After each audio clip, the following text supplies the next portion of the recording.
अंशों का हरण या जब्तीकरण कहते किसे हैं? तो देखिए, जब कंपनी द्वारा अपने अंशों को उनके अंशधारियों से, यानी सबसे नहीं, कुछ अंशधारियों से वापस ले लिया जाता है, तो उसे ही अंशों का हरण या जब्तीकरण कहते हैं। या फिर आप कह सकते हैं कि जो अंशों का रजिस्टर होता है जिसपे अंशधारियों की सदस्यता या उनका नाम लिखा रहता है, उस पर से उन अंशधारियों का नाम हटा दिया जाता है, तो उसे भी अंशों का हरण ही एक तरीके से कहते हैं। अब ये होता कब है? अंशों का हरण कंपनी करती कब है? तो जब भी कोई अंशधारी, जब कंपनी अपने अंशों पर या राशि की याचना कर रही है, उन याचनाओं का भुगतान समय से नहीं करता है, तो उस कंडीशन में कंपनी के पास ये अधिकार होता है कि कंपनी उन अंशों को उन अंशधारियों से वापस ले ले। जैसे मान लीजिए कि किसी 4 व्यक्तियों को कंपनी ने अपने अंशों का निर्गमन किया है। उन 4 में से एक व्यक्ति ऐसा है कि जब भी कंपनी अपने अंशों पर राशि की याचना करती है, वो क्या करता है, वो उसका टाइम से पेमेंट नहीं कर पाता है। तो कंपनी को ये लगेगा कि जब वो पेमेंट ही नहीं कर पा रहा है, तो उसे हम अपने अंशधारी होने की सदस्य क्यों माने? क्योंकि अगर वो सदस्य बनेगा तो उसे लाभांश देना पड़ेगा, और जब कंपनी को उस अंशधारी से उसकी अंशों की राशि मिल ही नहीं रही है, पूंजी मिल ही नहीं रही है, तो वो उसे लाभांश भला क्यों देना चाहेगी? तो यही वजह है कि जब भी कोई अंशधारी अंशों की राशि का जो है वो समय से भुगतान नहीं कर पाता है, तो उस कंडीशन में कंपनी क्या करती है, उस अंश पर से उसकी सदस्यता, जो उसकी धारिता है, वो छीन लेती है, यानी कि अपने अंशों को उसके पास से जब्त कर लेती है। तो इसे ही अंशों का हरण या जब्तीकरण कहते हैं। ये तो सिंपल सा इसका मतलब हो गया। अब जब भी कंपनी अंशों का हरण करती है, तो उस टाइम क्या लेखे किए जाएंगे, आइए उनको भी देख लेते हैं। तो लेखा करते टाइम हम लोग अगर लेखे देखें कि क्या लेखे किए जाते हैं हरण के संबंध में, तो जो सबसे पहला होता है वो होता है, अगर अंश जो है वो सम मूल्य पर निर्गमित है, यानी सम मूल्य पर निर्गमित अंशों का हरण कंपनी कर रही है, तो निर्गमित अंशों का हरण, ठीक है। इस कंडीशन में क्या लिखे होंगे? तो इसमें भी 2 कंडीशंस आते हैं। पहला कंडीशंस आता है, जैसा कि आप जानते हैं कि जब हमें अंशों पर जो राशि नहीं मिलती है, तो उसे हम क्या बोलते हैं, कॉल इन एरियर बोलते हैं, ठीक है। जब अंशों पर याचना की गई राशि हमें नहीं मिलती, तो हम लोग उसको बोलते हैं call in arrear. Call in arrear का जब हम लोग लेखा करते हैं, तो उस कंडीशन में भी हम लोग 2 तरीके से लेखा करते हैं। या तो हम लोग कॉल इन एरियर अकाउंट खोलते हैं, या तो हम लोग कॉल इन एरियर अकाउंट बिना खोले ही क्या करते हैं, अपनी एंट्री कर देते हैं। तो इन दोनों ही कंडीशन में, यानी कॉल इन एरियर अकाउंट खुला है और नहीं खुला है, इन दोनों ही कंडीशन में अंशों के हरण की जो एंट्री होती है वो अलग अलग होती है। तो उसको यहाँ पर हम लोग देख लेते हैं कि क्या एंट्री होगी। तो सबसे पहले हम लोग मान के चल रहे हैं कि कॉल इन एरियर अकाउंट जो है वो नहीं खुला है, ठीक है। हम लोग मान के चल रहे कॉल इन एरियर अकाउंट नहीं खुला है, ठीक है, नहीं खुला हो, तब क्या एंट्री होगी? उस कंडीशन में सिंपल सी जो एंट्री होती है वो क्या होती है, शेयर कैपिटल अकाउंट को हम लोग यहाँ पर डेबिट करते हैं, ठीक है, to share forfeiture account ये करते हैं, ठीक है। Share capital account debit to share forfeiture account. उसके बाद जिस भी हमें याचना पर राशि ना मिली हो उसे हम लोग क्रेडिट करके दिखाएंगे। जैसे अगर मान लीजिए अलॉटमेंट पे नहीं मिला है, तो टू शेयर अलॉटमेंट हो जाएगा। अगर फर्स्ट कॉल पे नहीं मिला है, तो टू शेयर फर्स्ट कॉल हो जाएगा। अगर सेकंड या फिर फाइनल कॉल पे नहीं मिला है, तो to share second and final call हो जाएगा, ठीक। इन तीनों को मतलब जो भी है इसे हम लोग क्या करेंगे, क्रेडिट करके दिखाएंगे। ये एंट्री होती है share capital account debit to share forfeiture to share allotment. आप यहाँ पे इसको और कर सकते हैं, यानी और मतलब जो भी हमें क्वेश्चन के हिसाब से दिया होगा उसे हम लोग दिखा देंगे। तो टू शेयर अलॉटमेंट या फिर टू शेयर फर्स्ट कॉल या फिर to share second and final call. और कभी कभी तो ये सब के सब ही हमें क्रेडिट करने पड़ते हैं, यानी कि कोई जो अंशधारी थे वो सब पे ही भुगतान नहीं किया होता। अब हम आपको ये बताते हैं कि इसमें जो है वो हम लोग अमाउंट क्या दिखाते हैं। तो शेयर कैपिटल के सामने जो है वो हम लोग क्या दिखाते हैं, तो इसकी जो अमाउंट होती है वो होती है नंबर ऑफ शेयर फॉरफीटेड, यानी कि जितने अंशों का हरण किया गया। यानी अगर कंपनी ने 10 अंशों का हरण किया है, 10 अंशों को जब्त किया है, तो 10 अंश इनटू क्या करते हैं, called up amount of forfeited share. देखिए इसे समझिए, शेयर कैपिटल के सामने हम लोग क्या करेंगे कि जितने अंशों का हरण किया है वो इनटू करेंगे उन अंशों पे जितनी रकम की, जितनी राशि की याचना की गई। जैसे कि अगर मान लीजिए 10 अंशों का हरण किया गया है और उन 10 अंशों पे कंपनी ने जो है 10 रुपये मांगे हैं अभी तक, ठीक है, तो क्या हो जाएगा 10 × 10, यानी कि यहाँ पे अमाउंट क्या दिखाएंगे 100। अगर मान लीजिए कंपनी ने 50 अंशों का हरण किया और उन 50 अंशों पे अभी तक कंपनी ने 7 रुपये मांगे, तो हम लोग क्या करेंगे 50 × 7, ठीक है, यानी कितना हो गया हमारा 350। तो यहाँ पर अमाउंट क्या दिखाएंगे 350, ठीक है। ये ध्यान रखिएगा कि अंशों की संख्या इंटू जितना भी उस पर अभी तक कंपनी ने पैसा मांगा है उसे हम लोग शेयर कैपिटल के सामने दिखाते हैं। अब शेयर फॉर फीचर के सामने क्या दिखाएंगे, तो शेयर फॉर फीचर के सामने हम दिखाते हैं total paid amount of forfeited share, यानी कि कंपनी ने जितने अंशों का हरण किया है उस पर जितनी राशि मिल चुकी है उसे हम लोग यहाँ दिखाएंगे। जैसे मान लीजिए कि कंपनी ने 10 अंशों का हरण किया है, उस पर कंपनी ने जो अंशधारी है, ठीक है, उस पर अंशधारी ने 2 रुपये चुका दिए हैं, ठीक है, 2 रुपये का भुगतान उसने कर दिया, तो 10 × 2 कितना हो गया 20 रुपीज़, तो 20 रुपीज़ इसके सामने दिखाएंगे। देखिए ज़रूरी तो नहीं है कि अंशधारी ने सभी याचना पर राशि न दी हो, उसने कुछ भुगतान किया हो और कुछ भुगतान न किया हो, ऐसा भी हो सकता है। तो अगर उसने कुछ भुगतान किया है तो जितना उसने उन अंशों पे भुगतान किया है उस अमाउंट को हम लोग यहाँ पर दिखाएंगे। और उसके बाद ये सारी चीज़ें जो हैं तो उसमें जो नॉट पेड अमाउंट है वो दिखाएंगे। यानी कि जितने अंश हरण किए गए उस पर जितनी राशि नहीं मिली। जैसे अलॉटमेंट मान लीजिए 2 रुपये मांगा गया हो तो 2 रुपये की दर से अंश जितने हरण किए गए, जैसे मान लीजिए 10 अंश हरण किए गए तो 2 रुपये की दर से कितना हो गया 20 रुपये का, तो अलॉटमेंट सामने 20 रुपये हो गया।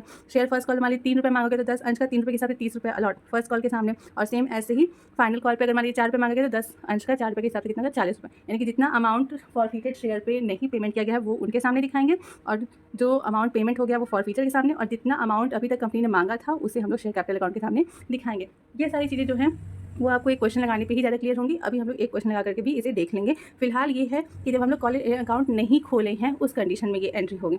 दूसरी कंडीशन है यहाँ पे आपका जो नरेशन होगा वो क्या हो जाएगा, बीइंग जितने भी शेयर हों शेयर फॉरफीटेड यानी कि हरण किए गए due to non payment of shares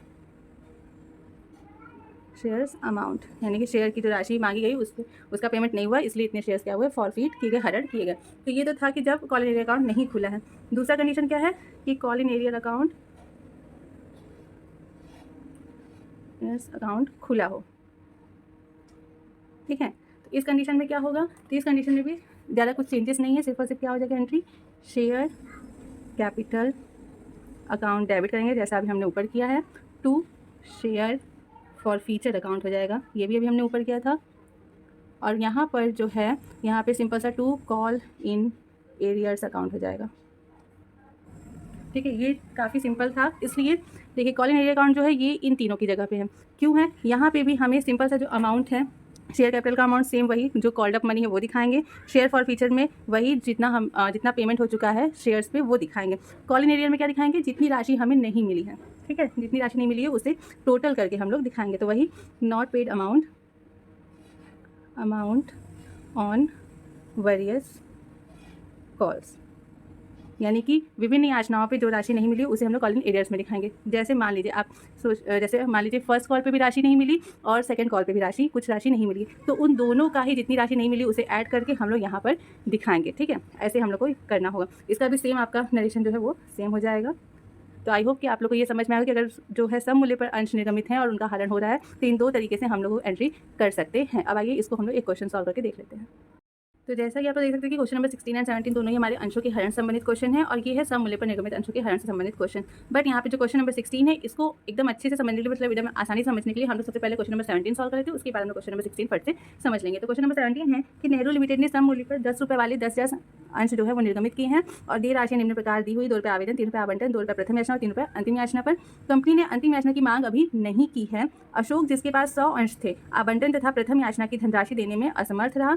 संचालकों ने उसके अंशों का हरण कर लिया। कंपनी की पुस्तकों में रोजनार्चना की प्रविष्टियां करना है। तो आइए हम लोग इस क्वेश्चन को समझ करके देख करके अंशों के हरण को समझ लेते हैं। तो जनरल एंट्री में हम लोग सबसे पहले आवेदन राशि की जो प्राप्ति है उसकी जनरल एंट्री करेंगे। तो क्या हो जाएगा, बैंक अकाउंट डेबिट करेंगे, bank account debit to share application account, ठीक। तो कितना शेयर है, 10,000 अंश है जिसपे 2 रुपये की दर से आवेदन राशि प्राप्त हुई है। तो कितना हो गया, 10 दूनी 20,000 रुपये हमें प्राप्त हुए हैं, ठीक। ये हो गया एंट्री। उसके बाद शेयर एप्लीकेशन अकाउंट को हम लोग शेयर कैपिटल अकाउंट में ट्रांसफ़र करते हैं। तो हो जाएगा share application account debit to share capital account, ये हो गया। अमाउंट क्या रहेगा, सेम वही 20,000 रुपये। इसके बाद आवंटन राशि की याचना होगी, तो शेयर अलॉटमेंट अकाउंट डेबिट करेंगे टू शेयर कैपिटल अकाउंट हो जाएगा, ठीक। कितना, तो 10,000 अंशों पे 3 रुपये की दर से आवंटन मांगा गया, तो कितना हो गया 30,000 रुपये। 30,000 रुपये दिखा देंगे। अब बोला है कि अशोक जिसके पास 100 अंश थे उसने आवंटन तथा प्रथम याचना की धनराशि नहीं दी है। तो यहाँ पे आवंटन की धनराशि हमें कितने अंशों पे नहीं मिली है, 100 अंशों पे नहीं मिली है। तो फिलहाल हम लोग यहाँ पे एंट्री जो करेंगे वो बिना कॉलिंग एरियर अकाउंट खोले हुए करेंगे। तो सिंपल से एंट्री हो जाएगी bank account debit to share allotment account, ठीक है। तो अमाउंट क्या दिखाएंगे, तो 10,000 अंशों पे मांगा गया था पैसा, लेकिन हमें 100 अंशों पे नहीं मिला है आवंटन की राशि। तो कितने अंशों पे मिली है, 9,900 अंशों पे हमें आवंटन राशि मिली है। कितने रुपए की दर से, तो 3 रुपये की दर से। तो इस हिसाब से हमें टोटल कितना आवंटन राशि मिला, 29,700 रुपये। ठीक, यही एंट्री हम लोग कॉल इन अरियर अकाउंट खोल के भी कर सकते हैं, बट यहाँ पर हम बिना कॉल इन अरियर अकाउंट खोले हुए कर रहे हैं। तो ये हो गया। इसके बाद क्या होगा, प्रथम राशि मांगी जाएगी। तो यहाँ पर देगा share first call account debit to share capital account. ठीक, तो कितना मांगा जाएगा, तो वही 10,000 अंशों पे मांगा जाएगा। कितने रुपए की दर से, 2 रुपये की दर से। तो कितना हो गया, 20,000 रुपये। सेम कंडीशन यहाँ पे भी वही दिखा रहा है कि उन 100 अंशों पे क्या है, फर्स्ट कॉल की राशि भी जो है वो नहीं मिली है। तो इसकी एंट्री भी हम लोग ऐसे ही कर देंगे, bank account debit to share first call account. तो कितना, तो वही 9,900 अंशों पे हमें 2 रुपये की दर से क्या हुआ है, फर्स्ट कॉल मिला है। तो कितना मिला है, 19,800 रुपये। इसे हम लोग दिखा दें। आप ये ध्यान रखिएगा कि हम लोग कोई एक ही विधि अपना सकते हैं। या तो अगर हम लोग कॉल इन अरियर अकाउंट नहीं खोलेंगे तो हम लोग किसी भी एंट्री में नहीं खोलेंगे, और अगर कॉल इन अरियर अकाउंट आप एक जगह खोल रहे हैं तो आपको सारी एंट्री में जहाँ पे भी कॉल इन अरियर का केस होगा वहाँ पे कॉल इन अरियर अकाउंट खोलना पड़ेगा। तो यहाँ पर हमने बिना खोले हुए एंट्री की है। अब इसकी बात बोला है कि कंपनी ने अंतिम मांग की याचना नहीं की। जब कंपनी ने अंतिम मांग की याचना नहीं की है तो उसके संबंधित कोई एंट्री हम लोग करेंगे नहीं। हालांकि यहाँ पे बोला है कि जिन 100 अंशों पे हमें आवंटन और प्रथम याचना की राशि नहीं मिली है उसका कंपनी ने क्या किया है, हरण कर लिया, उन अंशों का हरण हो गया। तो यहाँ पे एंट्री क्या होगी, तो हम आपको बताए हैं कि सबसे पहले हम लोग क्या करते हैं, शेयर कैपिटल अकाउंट को डेबिट करते हैं। ठीक, उसके बाद क्या होता है, to share forfeiture account हम लोग क्रेडिट करते हैं। ठीक है, उसके बाद क्या करते हैं, जिन याचनाओं पे हमें राशि नहीं मिली उसे दिखाएंगे। तो किस पे नहीं मिली है, तो टू हमें अलॉटमेंट पे नहीं मिला तो टू शेयर अलॉटमेंट अकाउंट हो जाएगा। एंड हम लोग को फर्स्ट कॉल पे भी नहीं मिला तो to share first call account हो जाएगा। ठीक, इस पर नहीं मिला है तो ये दिखा देंगे। तो अब देखते हैं यहाँ पे अमाउंट हम लोग क्या दिखाएंगे। तो जैसा कि हम आपको बता चुके हैं कि शेयर कैपिटल के सामने क्या दिखाते हैं, जितने अंशों का हरण हुआ है और उन पर जितनी राशि मांगी गई है। तो कितने अंशों का हरण हुआ है, 100 अंशों का हरण हुआ है, इंटू करेंगे कितनी राशि मांगी गई। तो जैसा कि हमारा एक शेयर 10 रुपये का है, लेकिन हमें क्वेश्चन में कहा कि कंपनी ने अभी तक अपनी अंतिम मांग की याचना नहीं की है। अंतिम मांग कितने का है, 3 रुपये का, यानी कि अभी तक कंपनी ने 3 रुपये की याचना नहीं की है। तो 10 रुपये में से कंपनी ने 3 रुपये नहीं मांगा तो कितना मांगा अभी तक, 7 रुपये। तो यहाँ पर 7 रुपये ही दिखाएंगे। इससे हमें कोई मतलब नहीं कि हमारा एक अंश कितने का, हमें यहाँ पर इससे मतलब है कि कंपनी ने कितनी राशि की मांग की है अभी तक। तो कंपनी ने 7 रुपये की अभी तक 100 अंशों पर मांग की थी, तो यहाँ पर कितना हो जाएगा, 700 रुपये। ठीक, ये दिखा देंगे। शेयर फॉर फ्यूचर में क्या दिखाते हैं कि जितने अंश हरण किए गए हैं, यानी कि 100 अंश हरण किए गए हैं, इंटू उस पर हमें जितनी राशि का पेमेंट मिल चुका है। तो इन 100 अंशों पे हमें क्या नहीं मिला है, अलॉटमेंट और फर्स्ट कॉल, यानी कि हमें क्या मिला है, तो आवेदन राशि मिली हुई है। तो आवेदन राशि कितने रुपए की थी, तो 2 रुपये के हिसाब से। तो 100 अंशों पे हमें 2 रुपये मिला है, तो कितना मिला है, 200। ठीक, उसके बाद शेयर अलॉटमेंट के सामने क्या दिखाएंगे, जो हमें पैसा अलॉटमेंट का नहीं मिला। तो इन 100 अंशों पे अलॉटमेंट कितने रुपए की दर से था, 3 रुपये की दर से था। ठीक है, यहाँ पे आप देख सकते हैं कि 30,000 मांगा गया और 29,700 मिला है, कितना नहीं मिला है, 300। और अगर ऐसे आप देखें कि 100 अंशों का हरण हुआ है और अलॉटमेंट पे 3 रुपये मांगा गया तो भी 300 ही आ रहा है। तो यानी कि जो अलॉटमेंट पे राशि नहीं मिली है वो दिखाएंगे, और फर्स्ट कॉल के सामने जो हमें फर्स्ट कॉल की राशि नहीं मिली, यानी कि 100 अंशों पे 2 रुपये हमें नहीं मिला है, यानी कि 200, तो इसे भी हम लोग दिखा देंगे। ठीक है, तो आई होप कि आप लोग को समझ में आया होगा कि किस एंट्री के सामने हमें क्या अमाउंट दिखाना है। शेयर कैपिटल के सामने जो अमाउंट मांगा गया है, फॉर फ्यूचर के सामने जितना पेमेंट हो चुका है, और बाकी जो है उनके सामने जितना हमें पैसा नहीं मिला है। तो यहाँ पे एंट्री नरेशन करेगा, being 100 shares forfeited due to non payment of share allotment and first call. ठीक है, अलॉटमेंट फर्स्ट कॉल का पेमेंट नहीं हुआ था, इसलिए उन्हें फॉरफीट कर लिया गया, यानी कि जब्त कर लिया गया। तो ये था हमारा क्वेश्चन नंबर 17। इसके आगे हमें अब और कोई एंट्री करने की ज़रूरत नहीं है। और आप ये ध्यान रखिएगा, क्वेश्चन में जब हमें हरण करने के लिए बोलेगा तभी हम लोग अंशों का हरण की एंट्री करके दिखाएंगे। जैसे यहाँ पे फर्स्ट कॉल तक क्या हुआ है, याचना राशि नहीं मिली तो हम लोग फर्स्ट कॉल तक की एंट्री की है। उसके बाद सेकंड कॉल मांगा ही नहीं किया है और अंशों का हरण कर लिया गया, तो यहाँ पर अंशों का हरण कर लिए। अगर मान लीजिए सेकंड कॉल मांगा गया होता तो उस कंडीशन में और अंशों का हरण हो गया होता फर्स्ट कॉल के बाद ही, तो हम लोग फर्स्ट कॉल के बाद ही अंशों के हरण की एंट्री करके तब सेकंड कॉल मांगते। लेकिन सेकंड कॉल जब हम लोग मांगते तो हम लोग सिर्फ और सिर्फ 9,900 अंशों पे मांगते, 10,000 अंशों पे पूरे पे नहीं मांगते। क्यों, क्योंकि 100 अंश तो कंपनी ने वापस ले ही लिए हैं। ठीक है, फिलहाल ये सारी कंडीशंस हम लोग को आगे क्वेश्चन में देखने को मिलेंगी। यहाँ पे सिर्फ और सिर्फ हमें इतना ही समझना है। देख लेते हैं क्वेश्चन नंबर 16 को भी। तो क्वेश्चन नंबर 16 है कि अशोक लिमिटेड कंपनी ने सोनू के द्वारा धारित 10 रुपये प्रति अंश वाले 1,000 अंशों का हरण कर लिया। यहाँ पर सीधे सीधे अंशों के हरण की बात कही जा रही है, जिन पर 7 रुपये प्रति अंश की याचना की गई थी। वह 2 रुपये प्रति अंश प्रथम याचना का भुगतान करने में असफल रहा। अंशों के हरण से संबंधित रोजाना प्रविष्टियाँ हमें करना है। यहाँ पे सिर्फ और सिर्फ हरण से संबंधित रोजाना प्रविष्टियाँ करना है। तो आइए देखते हैं। तो देखिए यहाँ पे सिर्फ और सिर्फ हमें अंशों के हरण की एंट्री करनी है और हम ये मान के चल रहे हैं कि हमने अगर जो पिछली अगर एंट्री हमारी बुक में हुई होगी तो हम लोग वहाँ पे कॉल इन एरियर अकाउंट खोले होंगे, ठीक है। तो अभी हम लोग पिछला क्वेश्चन किए थे बिना कॉल इन एरियर अकाउंट खोले, अब इसमें हम लोग मान के चल रहे हैं कि हमने कॉल इन एरियर अकाउंट खोला था जब हमें फर्स्ट कॉल की मनी नहीं मिली थी। तो उस कंडीशन में एंट्री क्या हो जाएगी, तो हो जाएगा शेयर कैपिटल अकाउंट डेबिट हो जाएगा, ठीक, to share forfeiture account हो जाएगा, ठीक। और उसके बाद क्या हम लोग करेंगे, to call in arrear account कर देंगे, ठीक है। जैसा कि अभी हम आपको समझाए थे, तो ये कॉल इन एरियर अकाउंट कर देंगे। अब अमाउंट क्या दिखाएंगे, तो शेयर कैपिटल अकाउंट के सामने कितने अंशों का हरण हुआ है, सबसे पहली बात 1000 अंशों का हरण हुआ है, ठीक है। तो 1000 अंश ये दिखा दिए। अब कंपनी ने कितने रुपए की मांग की है 1000 अंशों पे, तो बोला है कि कंपनी के जो अंश है वो तो है 10 रुपये के, लेकिन अभी तक कंपनी ने सिर्फ और सिर्फ उस पर 7 रुपये की ही मांग की है। तो यहाँ पर हम लोग 1000 में 7 का इंटू करके दिखाएंगे, तो कितना अभी तक कंपनी ने मांगा है 7000 रुपये, ठीक।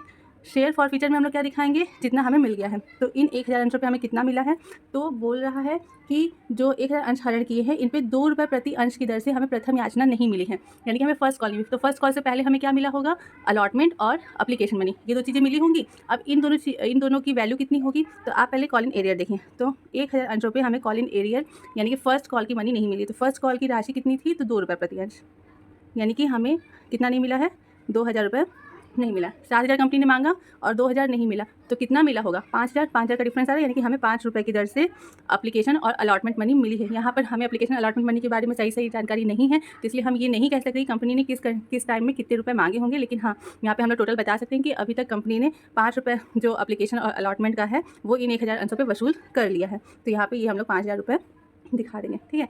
तो 1000 पे 7 रुपये की दर से पैसा मांगा गया, तो 7000 रुपये मांगे शेयर कैपिटल के सामने। शेयर फॉर फीचर के सामने 5 रुपये की दर से जो भुगतान हो चुका है उसे 5000 दिखा देंगे, और कॉल इन एरियर के सामने जो हमें प्रथम याचना की राशि नहीं मिली है 2 रुपये की दर से उसे दिखा देंगे। देखिए आप देख सकते हैं कोई खास अंतर नहीं है, बस अगर हम लोग यहाँ पे कॉल इन एरियर अकाउंट नहीं खोले होते तो 2 शेयर फर्स्ट कॉल हो जाता, बट ये हम लोग मान के चले कि हम लोग कॉल इन एरियर अकाउंट खोले थे, इसलिए यहाँ पे 2 कॉल इन एरियर अकाउंट हो गया। अब अगर यहाँ पे आप मान लीजिए कि अलॉटमेंट का भी पैसा नहीं मिला होता, तो भी हम लोग क्या करते कि इस कॉल इन एरियर के सामने हम लोग अलॉटमेंट और जो फर्स्ट कॉल है उन दोनों की राशि को साथ में करके दिखा दे। जैसे मान लीजिए अलॉटमेंट और फर्स्ट कॉल दोनों मिला करके हमें 5 रुपये अगर नहीं मिला होता, तो यहाँ पे 1000 इंटू 5 करते और टोटल यहाँ पे 5000 रुपये दिखाते, ठीक है। तो आई होप कि आप लोग को ये क्वेश्चन भी काफ़ी अच्छे समझ में होगा। यहाँ पर भी सेम नरेशन हो जाएगा, being 1000 shares forfeited due to non payment of first call, ठीक, ये हो गया। तो बस एक यही एंट्री हमें यहाँ पर करनी थी।